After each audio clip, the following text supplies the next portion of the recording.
All right, format, much like it was last year. 100 laps, 150 miles, 50 laps with a 4-tire green flag stop mandatory at lap 25. And the only thing I can tell you, that's the only thing that we can predict. They're going to run 50 laps, and we're going to change 4 tires in the middle of it. After that, strategy is going to be all over the place. Oh, by the way, wild and crazy, just you can pick one. Right. A caution flag after 50, then after 20 more, and the final 10. We're going to be tracking Kevin Manion, native of Massachusetts, all night long. He is the crew chief for Jamie McMurray. Picked up a win here last October at Charlotte. That's the Toyota Camry hybrid pace car. About to dive to pit road, and we're about to go green for $1 million to win. There is no better race and no better time than to say, boogity, boogity, boogity. Let's go racing in the All-Star race, boys. We talked about the restarts, and Darrell, we saw right there, Clint Bowyer couldn't get going. That's going to be the key at the end of this race, making sure you can get a good start. Clint's 0 for 1 on that. I've never seen anybody that can restart the way that 18 car does. He is awesome.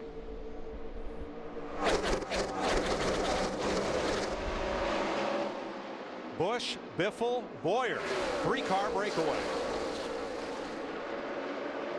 Got to watch these early laps because these cars get a little bit pushy on the low air pressure, and it takes a couple of laps for them to settle in. Edwards 4th, Mark Martin 5th, then Stewart. See Jamie McMurray down on the bottom of the racetrack. 2-3 grooves here, Mike. You can run all over this racetrack.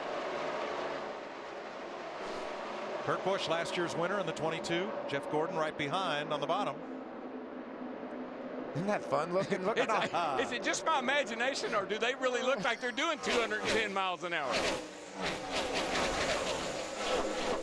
Clean and green, and it's 2 cars in front of the field. Bowyer under fire from Edwards for 3rd. And here's Carl to the bottom. You know, I think a lot of these race car drivers, maybe even Carl Edwards more than anybody, we heard Bowyer's attitude there on the start. They might be a little bit tired of hearing about Kyle Busch. This is All-Star night. We're going to show Kyle Busch something. Well, I always had a theory about a race like this. You can either be a part of the show, or you can be the show.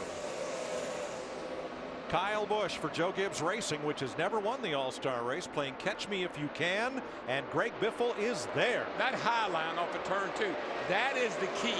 Getting up there high and getting that momentum down the back straightaway. We've talked about all the power these Fords have. Darrell, you put one up high and keep it wound up, she really goes in. And I'm New sure leader, Greg Biffle. New leader, 16. Nice and smooth now.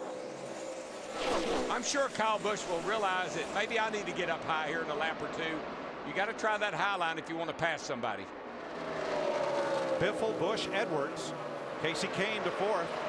Bowyer has slipped to 5th. And remember, Jimmy Johnson is in the 5 tonight, battling Kevin Harvick here for 13th. Oh, 5 time. He just went ahead and put that number on his car. Maybe it's because Lowe's couldn't afford to give 48% off. Maybe. Jeff Gordon battling Kurt Busch. And that's for 10th place. It's fun to see old Jeffy back in the DuPont car, isn't it? Those colors look really good on All-Star night. It's fun to see his daughter in pre-race trying on Dad's helmet. You know, Michael, it was back in 1995 in this race that Dale Earnhardt Sr. showed up over here with a silver car, and that really started a trend that we've all followed ever since of having special paint jobs and special cars for this special race. Yeah, back in 1997, driving for the Wood Brothers, I drove a car that was painted like a dog, and you know what? Ran like one.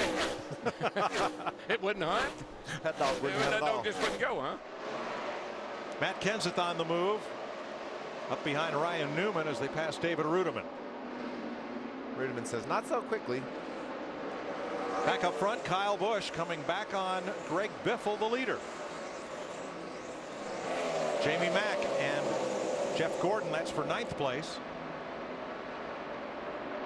We talked to Jamie Mack a little bit, Darrell, and he just hasn't liked his car so far this weekend. Well, there's a word that just kind of all of a sudden popped up on the horizon a year or so ago. Speed. Got us a little. He doesn't have any speed in his car. Here comes Kyle to the bottom. Biffle squeezes him down. Doesn't give him a whole lot of room. Biffle loves to lead. Well, that high line, you just get so much momentum off of that corner that it's hard to pass on the bottom. Kind of bogs you down when you get underneath somebody like that. They keep this up, they'll have Carl Edwards right with them.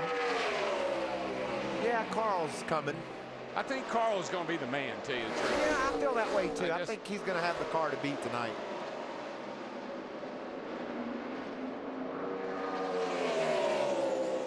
Clint Boyer is running the high line. Mark Martin has been on the bottom, and that last time into turn 3, Martin almost made the pass on Boyer for 5th. Now in the 25, Mark Martin, Jimmy took his number for tonight, so 25 for 25 years has been one of Rick Hendrick's car numbers.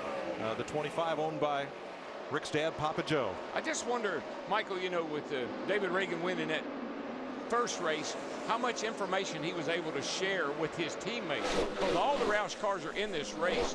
That'd be a big advantage to be able to tell your teammates what the track did and adjustments they need to make. And they also talked a lot about strategy, Darrell, whether they got tires or not. So they learned a lot during that race. And one of the key adjustments that these teams make is air pressure. So they definitely learned what kind of air pressure it took to win that first race. Here comes Edwards in the 99. That Ford for the last 3 laps has been 1/10 of a second quicker than the 2 leaders. Row, trouble. Little debris on the grill of the 18. Can't put up with that very long. Jimmy Johnson in the 5, moving under Jamie McMurray for 10th place. I got that row in there for Coach. You talked about that dog, you know.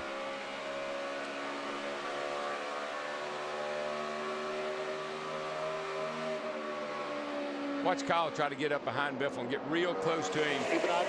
Get that low pressure area and let that debris come off the grill. You heard the crew chief there just say to Kyle, watch that water temperature. We want to make sure we don't get in trouble here. Yeah, because you're on max tape right now. They've got these things taped up as close to being too much as you'd ever want to go.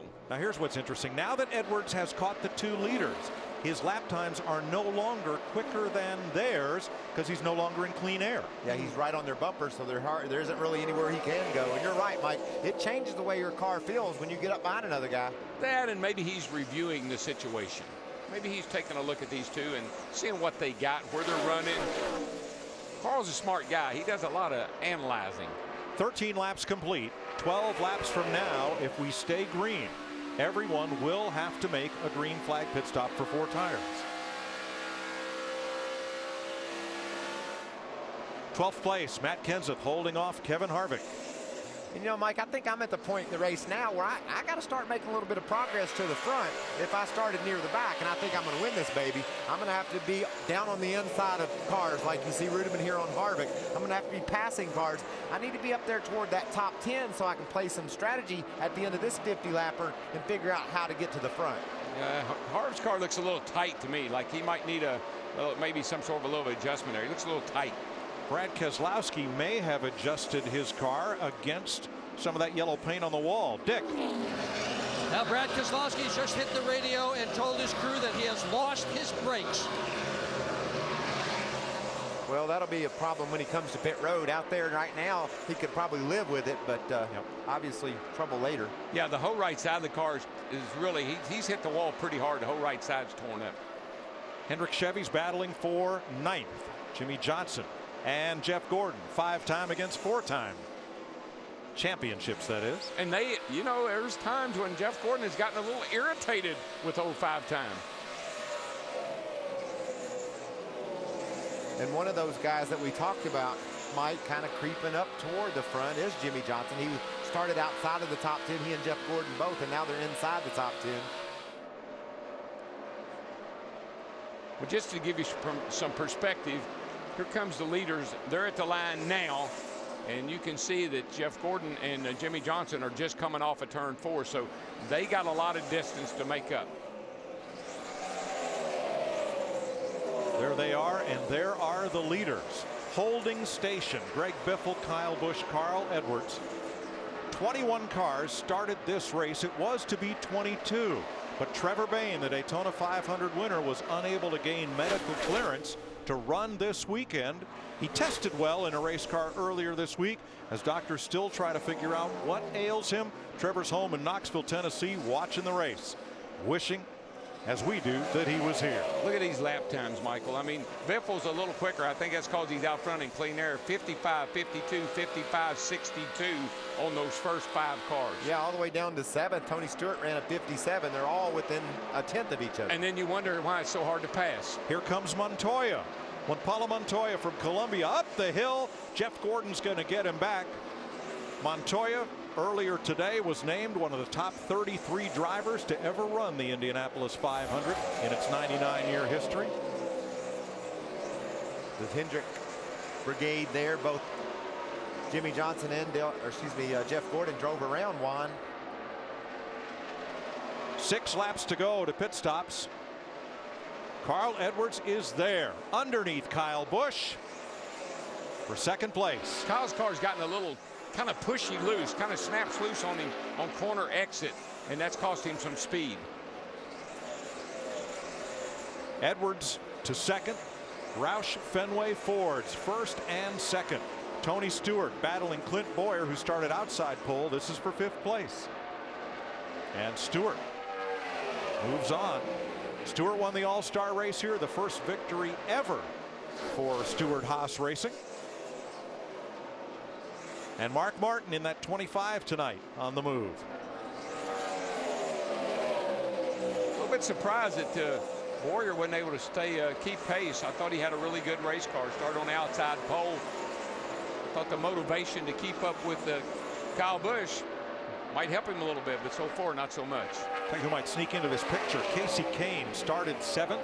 He has been running 4th just about the whole way, but pretty much in a pocket by himself. There are the Penske cars running at the back. Kurt Busch and Brad Keselowski. Keselowski reporting in that he has lost the brakes on that car. Y'all just be ready for that. I know it's the green flag stop.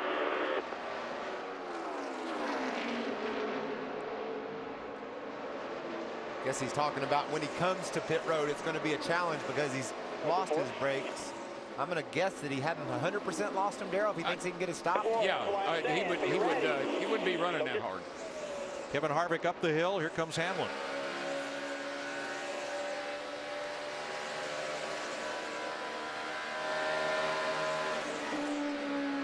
The problem for Keselowski is just in front of him is David Reagan's pit. They're going to have to get him woed down in a hurry. 24 complete.